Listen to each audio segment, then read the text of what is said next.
जय हिंद दोस्तों, आप सभी का स्वागत है एक बार फिर से आपके अपने यूट्यूब चैनल यूनिक ज्ञान में। आज हम BA 6 semester history paper second का चैप्टर 3 देखेंगे, जिसमें हमें पढ़ना है मुस्लिम समाज में सुधार।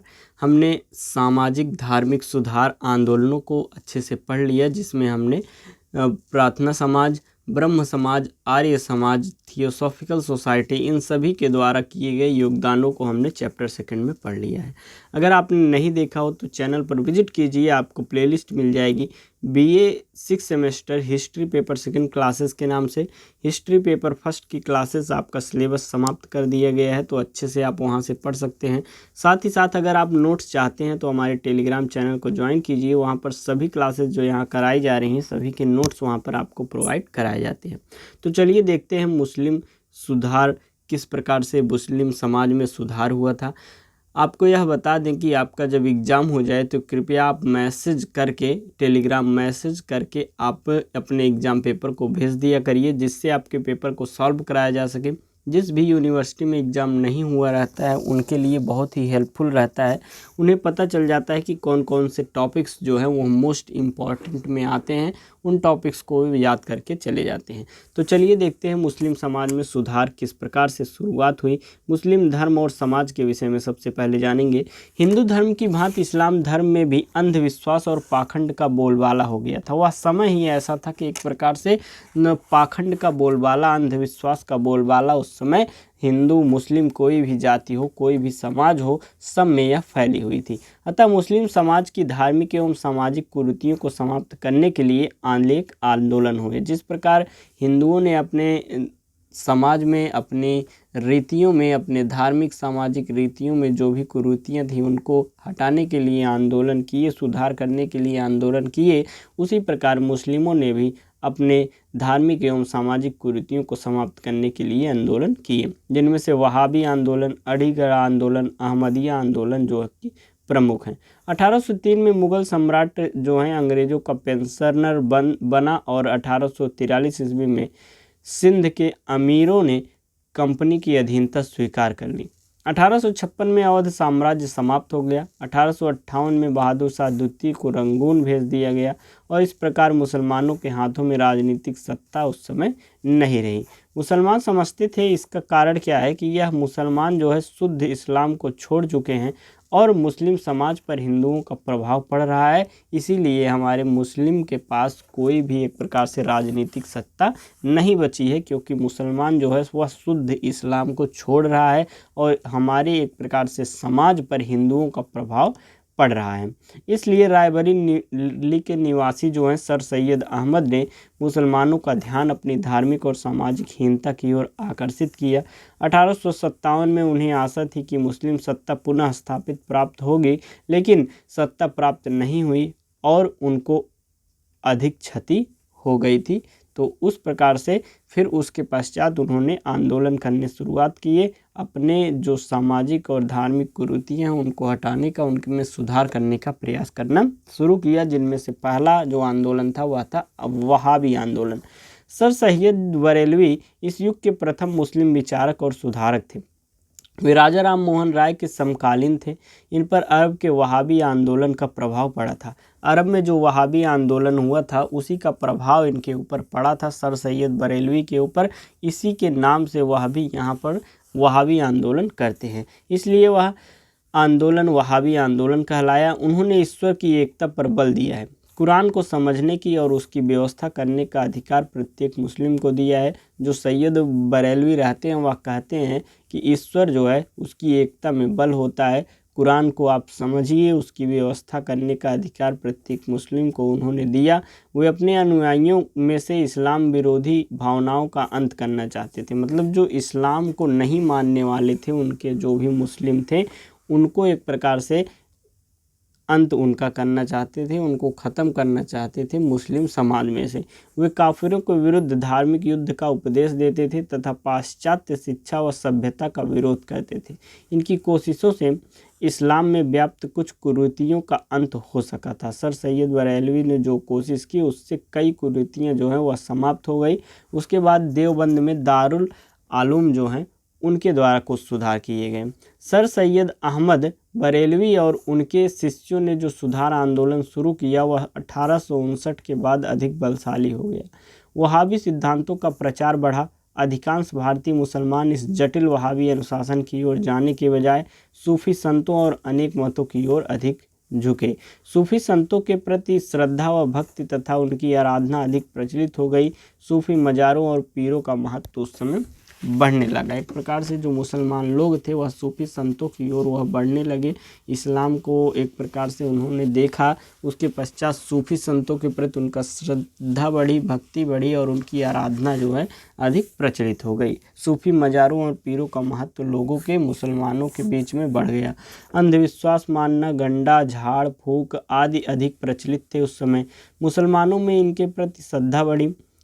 विवेकशील विचारक और बुद्धिजीवी मुसलमानों में इनके प्रति प्रतिक्रिया शुरू हुई। इसलिए देवबंद में 1866 में दार अल उलूम की स्थापना हुई।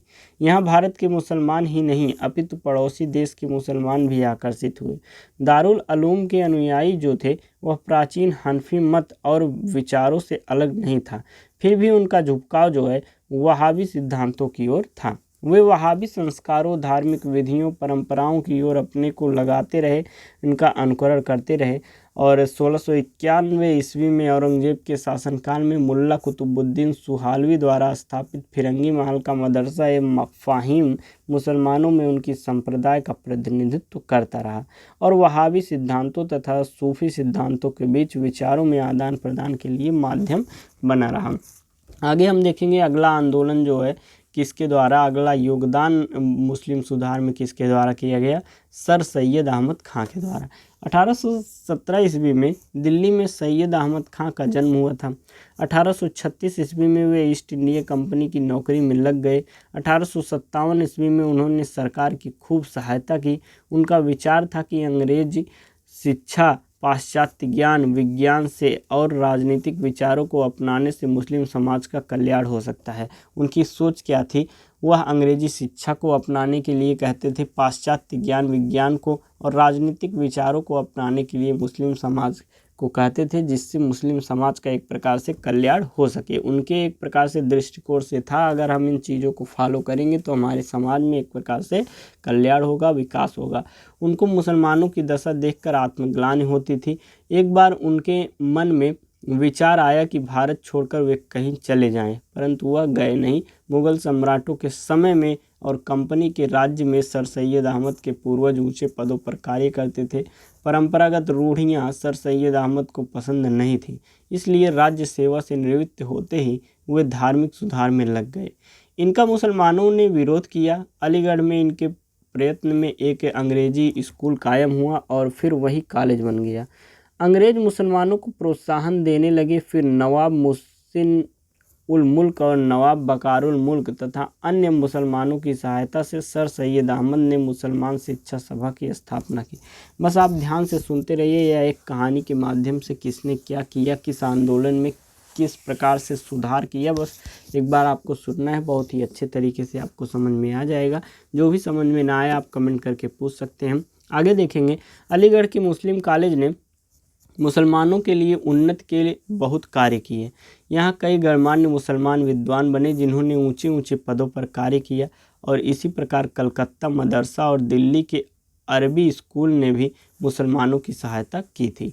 मुसलमानों में शिक्षा प्रसार के लिए सर सैयद अहमद ने 1864 ईस्वी में गाजीपुर में एक स्कूल स्थापित किया। 1865 ईस्वी में अंग्रेजी ग्रंथों का उर्दू में अनुवाद करने के लिए एक विज्ञान संस्था निर्मित की और 1877 ईस्वी में अलीगढ़ में एक एंग्लो ओरिएंटल कॉलेज स्थापित किया और जिसका विकास होकर बाद में वही क्या कहलाया, अलीगढ़ मुस्लिम विश्वविद्यालय के रूप में हुआ। इसने अनेक मुस्लिम विद्यालयों और युवकों की विचारधारा को प्रभावित किया। उन्होंने मुसलमानों के पाश्चात्य सभ्यता, संस्कृति एवं शिक्षा का प्रसार करने के लिए एक मुहम्मडन एंग्लो ओरिएंटल स्कूल स्थापित किया हुआ था। सर सैयद अहमद खां ने मुस्लिम समाज और धर्म में सुधार किए। उन्होंने मुसलमानों को आधुनिक युग के अनुरूप बनाने हेतु सतत प्रयत्न किए। सचमुच मुझे उन्होंने मुसलमानों की शिक्षा, समाज सुधार, आधुनिकीकरण के लिए अनेकों प्रयत्न किए हुए थे। किसने? सर सैयद अहमद खान ने। अगला आंदोलन हम पढ़ेंगे अलीगढ़ आंदोलन। सर सैयद अहमद ने अलीगढ़ में जो मुहम्मडन एंग्लो ओरिएंटल कॉलेज स्थापित किया था वह मुस्लिमों में शिक्षा, सामाजिक व धार्मिक सुधार का केंद्र बन गया। यह अलीगढ़ आंदोलन कहलाया और इस आंदोलन का आधार यह था कि पहला आधार था हिंदू और मुसलमान जो है दोनों पृथक पृथक सामाजिक और राजनीतिक इकाइयां हैं, इनके लक्ष्यों, हितों, दृष्टिकोणों में अधिक अंतर है। दूसरा इसमें कहा गया मुसलमानों को अंग्रेजी शिक्षा प्राप्त करके अंग्रेजी सत्ता और सरकार की छत्रछाया में अपने हितों की हिफाजत को समझनी चाहिए। तीसरा उन्होंने कहा मुसलमानों को किसी भी राजनीतिक आंदोलन में भाग नहीं लेना चाहिए, अपने सामाजिक, धार्मिक, सांस्कृतिक विकास का ध्यान रखना चाहिए। इन तत्वों के आधार पर अलीगढ़ आंदोलन काफ़ी फैला।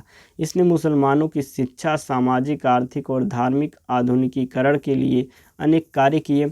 इसने अंग्रेज़ों की सहानुभूति और समर्थन प्राप्त किए। इसने मुसलमानों की कुरीतियों को अकर्मण्यता और मध्य युग से आधुनिक युग में लाने के प्रयास किए। परंतु अलीगढ़ आंदोलन भारतीय राष्ट्रीय आंदोलन और राजनीतिक विरोध में रहा। धीरे धीरे यह आंदोलन हिंदू और अखिल भारतीय कांग्रेस का विरोधी हो गया। और उसके पश्चात क्या हुआ, जब ये विरोधी हो गए उससे उग्र मुस्लिम संप्रदाय को प्रोत्साहन मिला। पाकिस्तान के निर्माण के प्रचार प्रसार के लिए एक प्रकार से मुख्य भूमिका अदा इस आंदोलन ने की थी। कौन से आंदोलन? अलीगढ़ आंदोलन ने। अगला हमारा है अहमदिया आंदोलन, जिससे कि मुस्लिम समाज में सुधार हुआ था। भारतीय मुसलमानों को अहमदिया आंदोलन ने भी प्रभावित किया। गुरदासपुर ज़िले जो कि पंजाब में है, वहाँ के कादियान नामक एक छोटे से नगर में 1879 में मिर्ज़ा गुलाम अहमद का जन्म हुआ था, जो मुग़ल वंश का रक्तबीज था। यही अहमद अहमदिया आंदोलन का जनक था। अहमद धर्मशास्त्र का ज्ञाता तो था ही, अरबी और फारसी भाषा का भी उसे ज्ञान था।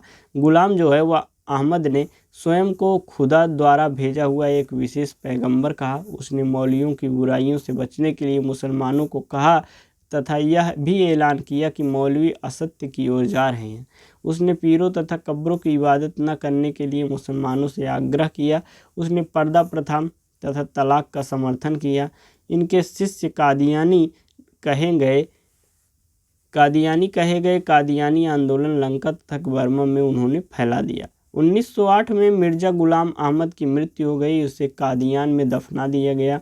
उसके निधनोपरांत अहमदिया आंदोलन की बागडोर एक खलीफा ने अपने हाथों में संभाली। इसका सदर मुकाम जो है कादियान था। किंतु प्रथम विश्व युद्ध के समय इस संप्रदाय में फूट पैदा हो गई। कादियानी दल से पृथक होकर ख्वाजा कमीमुद्दीन तथा मोहम्मद अहमद अली ने लाहौरी दल का गठन कर लिया। कादियानी दल के समर्थकों का कहना था कि संप्रदाय के प्रवर्तक को नबी समझना चाहिए, जबकि लाहौरी दल के अनुयायियों का कहना था कि वे इस्लाम से महज मुजाहिद और सुधारक हैं। पंजाब में अन्य आंदोलनों की भी उस समय प्रारंभ हुआ। 1885 में अंजुमन-ए हिमायत इस्लाम का आंदोलन प्रारंभ हुआ और इसके सदस्यों ने मुस्लिम समाज के सामाजिक, नैतिक तथा बौद्धिक स्तर को उन्नतशील बनाने का प्रयास किया। 1894 ईस्वी में लखनऊ में नदवतुल उलेमा नामक एक संस्था की स्थापना की गई, जिसका मूल उद्देश्य जो है वो मुस्लिम समाज में प्रविष्ट कुरीतियों को दूर करना। पश्चिमोत्तर सीमा प्रांत में खान अब्दुल गफ्फार खान ने खुदाई खिदमतगार आंदोलन का सूत्रपात किया और भ्रातृत्व भावना का प्रसार किया। और इसी प्रकार इनायतुल्लाह खान ने खासकार आंदोलन जो है उसको जन्म दिया। इस आंदोलन ने अनुशासन तथा सैनिक शिक्षा पर बल दिया। 20वीं सदी में मुस्लिम लीग ने सुधार लाने के लिए आंदोलन प्रारंभ किए और इस प्रकार मुस्लिम समाज सुधार में विभिन्न जो आंदोलन हुए थे उसको हमने पढ़ लिया। यह चैप्टर आपका होता है यहीं पर समाप्त। अगर आपको कोई भी चीज़ ना समझ में आई हो तो आप कमेंट करके पूछ सकते हैं। आपका सिलेबस जल्द ही कंप्लीट कराया जाएगा। आपके एग्ज़ाम जब भी हो जाए तो एग्ज़ाम पेपर टेलीग्राम पर अवश्य सेंड कर दिया करिए। जो भी यहाँ पर क्लासेस कराई जाती हैं सभी के नोट्स आपको टेलीग्राम चैनल पर प्रोवाइड कराए जाते हैं, तो वहाँ पर नोट्स आप लेकर रिवीजन कर सकते हैं। और साथ ही साथ अपने दोस्तों के पास वीडियो शेयर कर दिया करिए, जिससे वह भी देखें, लाभ हो सके। इतनी मेहनत करके आपका सिलेबस कंप्लीट कराया जा रहा है तो आप अवश्य शेयर कर दिया करिए, वीडियो लाइक कर दिया करिए। कमेंट में जो कुछ भी पूछना हो आप पूछ सकते हैं। अगर आपको कोई भी सब्जेक्ट अन्य पढ़ने हैं, कोई भी क्वेश्चन है, तो आपको टेलीग्राम चैनल पर एक डिस्कशन ग्रुप बनाया गया है। डिस्कशन ग्रुप आप ज्वाइन करिए, वहाँ पर जो भी क्लासेस PDF डाली जाती हैं उस पर कुछ पूछना हो तो आप पूछ सकते हैं, या कोई भी बात आपको करनी हो, एग्ज़ाम पेपर भेजना हो तो आप डिस्कशन ग्रुप में भेज सकते हैं। इस प्रकार आपका यह चैप्टर समाप्त हुआ। मिलते हैं अगले वीडियो में।